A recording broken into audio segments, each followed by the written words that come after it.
Să văd cum vin cu stața, că e legată de mașină aici. Și să vin în așa fel să, nu cumva așa, să pot să mă duc foara peste.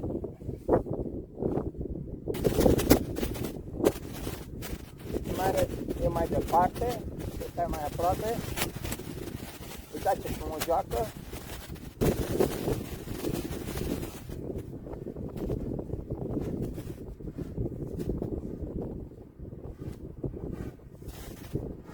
Bună ziua, oameni buni! Iată-ne din nou la totul despre zmeu.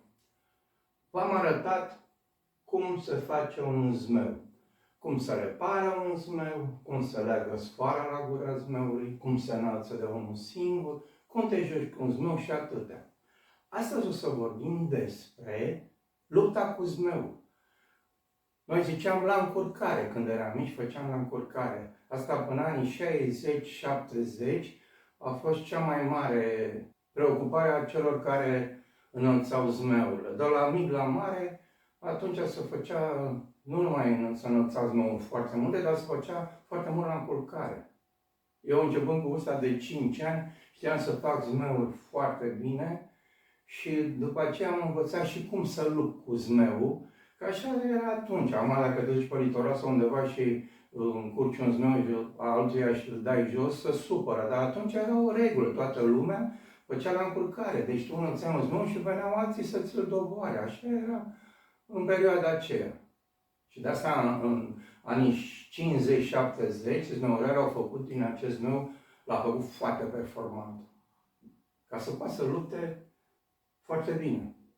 Lupta cu zmeu la încurcare, deci și până anii 1800 se făcea la încurcare. Bine, zmeu, vorba de mii de ani și zmeu sunt de mai multe feluri zmeurile, adică de tracțiune, cum era odată chiar și în războaie s-a folosit, să trimitea pachete, să trimitea scrisori, am povestit. Iar asta cele de tracțiune, kite surfing, kiteboard, wache, adică pe valuri, adică cu o planșetă pe apă te trage, sau cu rotile, pe zăpadă, deci se folosesc zmeurile de tracțiune. Dar acestea sunt zmeuri de joacă, acestea intră în luptă. Și am explicat cum zmeul acesta până în jumătate de coală sunt cele mai bune în luptă, erau cele mai periculoase în luptă și de aceea zmeurile mari aveau pe sfoară, sfoara groasă ca degetul, zmeu mare de 2 metri, 3, și aveau cârlige și aveau lame ca să le lași în pace. Iar coada nu mai făcea cum să face răța din cârpă sau stofă, ci avea pamblică, în așa fel ca să nu poți să-l ataci, să vedea din aer cum străluceau lamele și cârligele. Iar dacă te prindea acolo, nu mai puteai să scapi. Sunt multe tehnici de luptă. Așa cum am zis, un zmeu foarte mic poate să doboare un zmeu foarte, foarte mare, chiar la care sfoara foarte groasă. Nu e nicio problemă. Țin minte, aveam vreo 6-7 ani și cu copiii înălțam pe o stradă, pe Cireșoaia, lângă Vitan acolo. S-a spart zmeul, s-a rupt speteaza. A venit un nene, cam la 40-50 de ani așa, și a zis, vrei să înălțăm zmeul ăsta? Nu, că este rupt. Nicio problemă, înălțăm și îl doborâm pe ăla. Vreți? Da, vrem, a zis. A luat din gard așa o șipcă mică și a făcut așa, șerpuit, am arătat cum se face, cum se repară un zmeu. Dar el a făcut șerpuit, sunt multe metode să repară un zmeu. Capul era spart, l-a lăsat așa, fiindcă după aia am înțeles eu pe parcurs că capul trebuie îndoit foarte bine ca să se ducă și la distanță mare, dar ca să vină deasupra, el trebuie să fie mai drept. Deci a reparat zmeul și l-a ridicat deasupra la zmeul cel mare, în linie dreaptă, așa lumânare, a venit peste sfoara lui, deci el era și cam așa de mic. De A3, puțin mai mare, cam așa, a venit peste sfoara lui, a dat drumul la sfoară, era o sfoară sibioară, foarte subțire, dar foarte tare, nu se mai găsește. A dat drumul peste sfoara lui, deci sfoara lui era foarte groasă cât deget, s-a dus în spate, l-a luat de coadă și zmeul mare a început să cadă. Dar n-a ajutat-o, că ceilalți l-au tras și au sărit gardul, ei erau mai spre pe simbol, așa se numea, și a putut să-l recupereze, dar l-a doborât. În cazul în care un zmeu care are sfoara groasă și este în spatele tău și trage, n-ai nicio șansă, dar poți să-l sfoară și îi dai drumul și te duci după el la vreo 500 de metri, cade și îl iei. Poți să fii cu ei, când faci la încurcare în linie dreaptă, adică așa, poți să fii în față sau în spate. În orice poziție, dacă știi să încurci un zmeu și ești foarte bun zmăurar, nicio problemă. Așa cum e acel zmăurar, l-am înțeles că îl chema Gâscanu, Capodoprin, și el era considerat cel mai bun. Trăgea și foarte repede, l-am văzut cum trăgea de repede. Multe zmeuri a doborât. Zicea și maestrul meu, care este de la cel care m-a învățat să fac zmeuri, maestrul meu zmeurar, care vindea zmeurile la casă, casa era plină de zmeuri, și mi-a zis: Gâscanu nu știe să facă zmeuri ca mine, dar e cel mai bun în luptă. Deci una este când ești în față, te afli în față, sau una este când te afli în spate sau lateral. Sunt tehnici diferite. Dar dacă știi să încurci un zmeu și să-l dobori, nu e o problemă oriunde te afla. Dacă ești în spate, poți să-l dai peste cap în momentul când atragi și poți să și mai alegi dacă ai spațiu acolo și îți trage zmeul în spate, la el acolo, și să face fața ta sfoara buclă și nu mai ai cum să tragi, cu sigur îl pierzi. Cu toate că tu ai avantaj, fiind în față, ai o sfoară mai mică și poți să-l tragi mai repede și să-l dobori. Când tu erai în față și adversarul era în spate, avem un avantaj că puteai să vii cu zmeul peste sfoara lui, cu sfoara ta peste sfoara lui, și să-i dai drumul la sfoară, în așa fel încât nu mai avea scăpare, puteai să faci stânga sau dreapta, să le de coadă, să-l dobori. În momentul când le de coadă, zmeul vine imediat în jos. Și deci trăgeai și îl luai. Dar și cel din spate poate să tragă și să vină peste, să ți-l ia. De aceea tu mai bine dai drumul la sfoară dacă ești în față, eventual poate îl prinzi chiar pe sfoară și îl faci armonie. De foarte multe ori se întâmpla să-l faci armonie și atunci chiar îl trăgeai. Mai depinde cum ai și de sfoară. Dacă era unde pe linie așa, era egalitate. Deci atunci trăgeai în partea lui și te făcea la încurcare. În general acolo era sfoara și cine trăgea mai repede, acela câștiga. Deci era firesc această luptă și nu te supărai dacă ți-l rupea, ți-l spărgea sau ți-l lua. Că de multe ori am avut, chiar am luat și eu, când am învățat bine multe zmeuri. Era ca un trofeu. Trebuie să ai o sfoară foarte tare când faci la încurcare. Țin minte, mai aducea de la Pionieră și Flacărea Roșu, de la Dâmbovița, mai aduceau vecinii mei care lucrau acolo o sfoară foarte puternică de zahăr, din ceasă sau din opt. Câteodată dacă o dădeam în ceară și făceam încurcare, era suficient să trag o dată, că îi tăia imediat sfoara, dacă era din cânepa lui, și scăpa.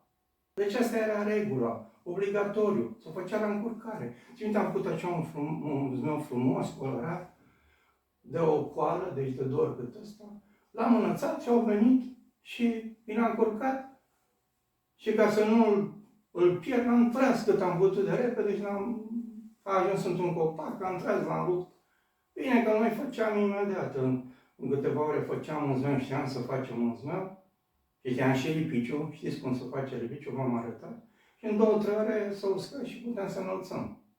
Mai târziu am învățat cum să lupt cu zmeurile și am câștigat mai mereu, trăgeam foarte repede. Să știți că la încurcare se făcea și acum sute de ani. În anii 1800 flăcăii înălțau zmeul și făceau la încurcare. Mai puneau și felinare, cu lumânare, floricele. Atenție, nu se pune niciodată, și vreau să v-am mai spus pe coadă, cum pun ceilalți, toată lumea pune floricele și nu, fiindcă coada îi dă stabilitate zmeului și nu mai poate să-l lase să facă cerc, să facă cap, să ducă stânga, dreapta, pica și tot ce vreți. Deci nu se pune floricele sau altceva pe coadă. Sunt campionate de luptă cu zmeul mondiale. Nu am participat încă la acele campionate, fiindcă nu-mi place regula lor. Adică la noi aveai sfoară, el avea o sfoară, Chiar dacă era mai subțire, puteai să o dobori. Chiar dacă avea sfoară groasă, nu te incomoda. Dar acolo au o regulă care nu sunt de acord. Deci pe sfoară pune o pastă, pune sticlă, metal. Adică dacă te pui pe sfoara lui să-l dobori, pur și simplu ți-l taie. Sau un fel de gută care dă abraziv, așa, o substanță și la fel nu poți. La ei poți să nați zmeul și la campionatele astea și cu sârmă. Nu uitați, la ei regula să rămână în aer. Înțelegeți? Care eu nu sunt de acord.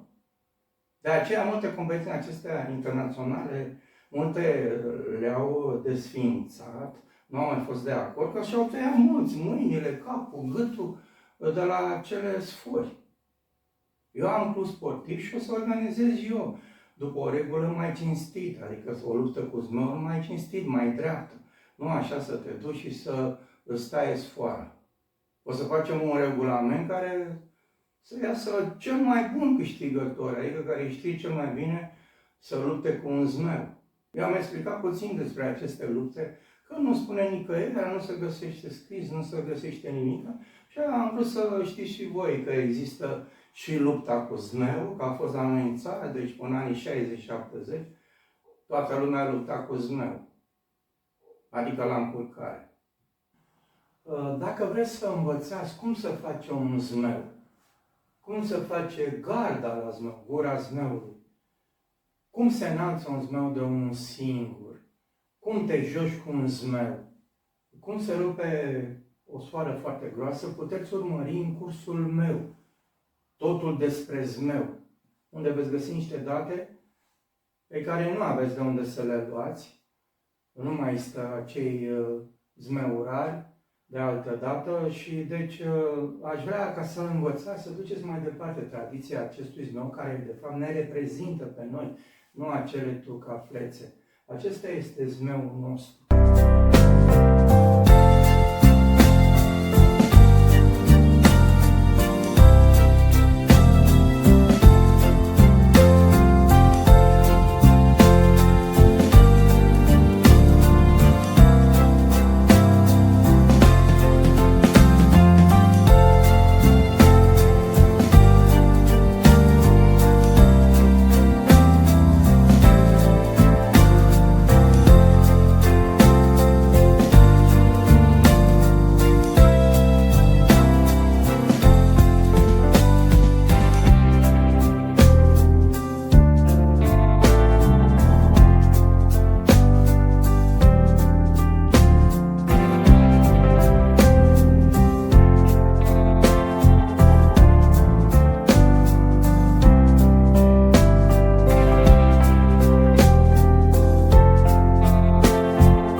Achiziționați cursul Totul despre zmeu și veți deveni un foarte bun zmeurar.